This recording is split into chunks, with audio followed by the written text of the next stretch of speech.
ایک شانتی کا مذہب ہے، امن کا مذہب ہے، سلامتی کا مذہب ہے۔ اسلام نے کہا کہ جب تم عبادت کے لیے جا رہے ہو تو تمہاری ذات سے ایک چیونٹی کو بھی تکلیف نہ پہنچے۔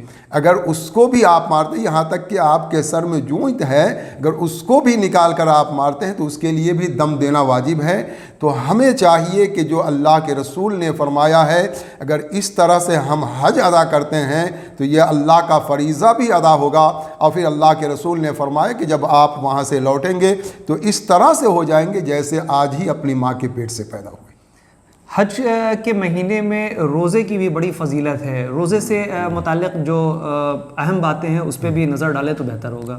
اللہ کے رسول صلی اللہ تعالی وسلم نے فرمایا، ایسے تو آپ حج کے ذی الحجہ کی پہلی تاریخ سے لے کر 9 ذی الحجہ تک آپ روزہ رکھیں، لیکن خاص 9 ذی الحجہ یعنی بقرعید کی 9 تاریخ کے بارے میں اللہ کے رسول صلی اللہ تعالی وسلم نے فرمایا کہ جو 9 ذی الحجہ کو روزہ رکھے گا تو اس کے 1 سال پہلے اور 1 سال بعد کے تمام گناہ اللہ تبارک تعالیٰ معاف فرما دے گا، اور جو ان راتوں میں قیام کرے گا تو اللہ تبارک تعالیٰ ان کے دل کو ہمیشہ ہمیشہ کے لیے زندہ فرما دے گا۔ اور بقرعید کے نماز کے لیے جو بتایا جاتا ہے کہ آپ عیدگاہ میں جا کر کے پڑھیں، زیادہ بڑی جماعت جہاں ہوتی ہے وہاں جا کے پڑھیں، لیکن آج کل معاملہ یہ ہو گیا ہے کہ لوگ چھوٹی چھوٹی مسجدوں میں چھوٹی چھوٹی جگہوں پر بھی نماز پڑھتے ہیں، اس کے متعلق کیا بتائیں گے؟ عیدگاہ میں نماز پڑھنا افضل ہے، کیونکہ اللہ کے رسول صلی اللہ تعالی وسلم کی سنت رہی ہے کہ 5 وقتہ نماز مسجدوں میں پڑھا کرتے تھے، اور عید کی نماز، بقرعید کی نماز، جس دونوں کو ہم عید کہتے ہیں، ایک کو عید الفطر اور دوسرے کو عید اضحیٰ، تو دونوں نمازوں کو اللہ کے رسول صلی اللہ تعالی وسلم کھلی جگہ پہ جہاں تمام شہر کے لوگ جمع ہو جاتے تھے اور وہاں نماز اللہ کے رسول ادا کرتے تھے۔ 5 وقتہ نماز ہر آدمی اپنے اپنے محلے میں ادا کرتا تھا، عید اور بقرعید کی نماز کھلے میدان میں ادا کیا کرتے تھے۔ تو یہ اللہ کے رسول صلی اللہ تعالی وسلم کی سنت ہے، لیکن کبھی کبھی حالات کے مد نظر جیسے بارش ہو گئی یا اور بھی کوئی ایسے حالات جو ناگفتہ بے ہوں، بہتر نہیں تو ایسے موقع پہ مسجد میں بھی اللہ کے رسول نے نماز پڑھی ہے۔ اور حالات کو دیکھتے ہوئے، چونکہ آج آبادی بہت بڑھ گئی ہے تو تمام لوگ عیدگاہ میں جمع نہیں ہو سکتے ہیں، اس لیے بہتر تو یہی ہے کہ عیدگاہ میں پڑھیں، لیکن جب جگہ وہاں پوری ہو جائے تو اس کے بعد جہاں بھی بڑی مسجدیں ہیں جہاں جمعہ کی نماز ادا ہوتی ہے وہاں بھی ہم عید کی نماز ادا کریں تو اس کا ثواب وہی ہے جو عیدگاہ میں نماز ادا کرنے کا ثواب ہے، لیکن افضلیت عیدگاہ کو ہے۔ ایک اور اہم موضوع پر چاہیں گے آپ سے گفتگو کرنا کہ بہت سارے لوگ خاص کر کے آج کا معاشرہ جس طرح سے خراب ہو چکا ہے، فتنہ فساد کا دور آ گیا ہے، گوشت کی قربانی کرنے کے بعد اس کا مناظرہ کرتے ہیں، جگہ جگہ فیس بک واٹس ایپ پہ شیئر کرتے ہیں، تو اس سے ماحول بہت خراب ہوتا ہے۔ ویسے لوگ کیا تلقین کریں گے اور کیا بتائیں گے؟ چونکہ ہم جس ملک میں رہتے ہیں، ملک کے بھی میرے اوپر کچھ فرائض ہیں، تو ویسے کنڈیشن میں ان لوگوں کو کیا ہدایت کریں گے اور کیا بتائیں گے؟ سب سے پہلے جو میں نے آپ کو پہلے بھی بتایا کہ اللہ کا حکم ہے کہ تمہارا تقویٰ پہنچتا ہے۔ جس کام میں بھی ہم نماز پڑھتے ہیں، اگر ریاکاری ہو کہ لوگ دیکھیں اور ہم کو کہیں کہ یہ نمازی ہے تو پھر ہماری نماز نہیں ہے، ایسی نماز ہمارے چہرے پہ مار دی جائے گی۔ تو عبادت دل کا نام ہے۔ قربانی بھی ہم کرتے ہیں تو اللہ نے فرمایا کہ تمہارا تقویٰ پہنچتا ہے، یہ جانور نہیں، تمہارا تقویٰ پہنچتا ہے۔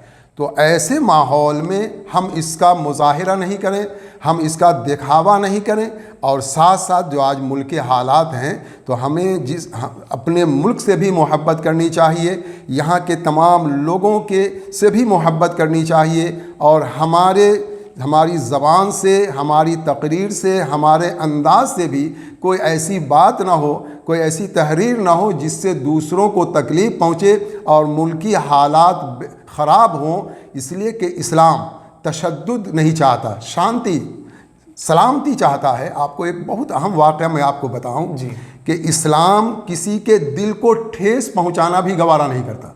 ایک حدیث پاک ہے، اللہ کے رسول نے فرمایا کہ تم اپنے بچوں کے لیے پھل لاؤ تو اپنے بچوں کو کھلاؤ، اپنے بچوں سے محبت کرو، یہ اچھی بات ہے۔ اگر ہو سکے تو اپنے پڑوسیوں کو بھی دو، خاص کر وہ پڑوسی جو غریب ہیں، جن کے چھوٹے بچے ہیں. اور اگر تم نہیں دے سکتے، اتنا نہیں ہے، تو ان پھلوں کو کھانے کے بعد اس کے چھلکے کو زمین میں دفن کر دو، تاکہ پڑوس کے غریب کا بچہ دیکھے تو اس کے دل کو ٹھیس نہ پہنچے. تو جب اللہ کے رسول نے اتنا خیال فرمایا، اسلام اتنا خیال کرتا ہے، تو ہمارا کوئی ایسا انداز نہیں ہونا چاہیے جس سے دوسروں کو تکلیف پہنچے. ہم اپنی عبادت کریں، ہمارا اسلام جو کہتا ہے اس کو کریں اور اللہ کے لیے کریں. ہم اس کا مظاہرہ نہیں کریں، ہم دکھاوا نہیں کریں، نہ اپنی زبان سے لوگوں کو یہ بتائیں، نہ ان چیزوں کو لوگوں کے سامنے پیش کریں. ہم نے تو اللہ کے لیے کیا ہے. جب آپ اللہ کے لیے کرتے ہیں تو اس کا ثواب ملتا ہے. اس لیے ہمیں چاہیے کہ ہم جس ملک میں رہتے ہیں اس ملک سے بھی محبت کریں، وہاں کے قوانین پہ بھی عمل کریں، اور ایسا انداز اپنائیں جس سے کہ ہمارا مذہب بھی برقرار رہے اور ہمارا ملک بھی امن و شانتی کا گہوارہ بن کر رہے. بہت شکریہ حضرت ہم سے بات کرنے کے لیے، اور آپ کو بھی بقرعید کی بہت بہت مبارکباد. چلیے، آپ کا بھی بہت بہت شکریہ اور مبارکباد، اور آپ کے چینل کا بھی. تو ناظرین، یہ تھے ہمارے ساتھ بلال مسجد کے خطیب و امام حافظ عبدالرحمن صاحب، جنہوں نے بقرعید کے متعلق جو مسائل ہیں یا پھر جو اس سے اہم جڑی ہوئی جانکاریاں ہیں وہ آپ تک پہنچانے کی ہماری کوشش تھی. پھر بھی اگر کسی کو ہمارے الفاظ سے یا ہمارے کسی بھی طرح سے کسی چیزوں سے ٹھیس پہنچتا ہو تو پوری معذرت چاہیں گے. لیکن ہمارا مقصد صرف اور صرف یہ ہے کہ لوگوں کو اس چیز کا بتانا ضروری ہے کہ لوگ اپنے عبادت کو کس طریقے سے کریں، جو کہ ہم بہتر نہیں بتا سکتے، ہمارے جو دین کے رہبر ہیں وہ زیادہ بہتر بتا سکتے ہیں. اس لیے ہم نے حافظ عبدالرحمن صاحب کو یہاں مدعو کیا اور آپ تک اپنی بات پہنچائی. تمام بڑی خبروں کے لیے بنے رہیں ہمارے یوٹیوب چینل سلیکٹ 24 نیوز کو لائک، سبسکرائب، شیئر ضرور کریں. ساتھ ہی ہمارے فیس بک پیج کو بھی لائک، شیئر، کمنٹ کرنا نہ بھولیں، اور ہمارے ویب سائٹ www.select24news.live پر وزٹ ضرور کریں. دھنیہ واد. اب آپ کے شہر سیوان کے لکشمی پور میں بھرپور سویدھاؤں کے ساتھ کھل گیا ہے hotel select and marriage hall. آپ کو بتا دیں 10 جون سے بھاری ڈسکاؤنٹ کے ساتھ بکنگ شروع ہے. ایک بار ضرور پہنچیں. اس میں آپ کو ملے گا فلی ایئر کنڈیشن، ساتھ ہی بکنگ کے ساتھ ٹینٹ کا سارا سامان، برتن اور چولہا بالکل فری. جلد ہی کسی بھی کارکرم کو اچھے واتاورن میں کرنے کے لیے بک کریں hotel select and marriage hall.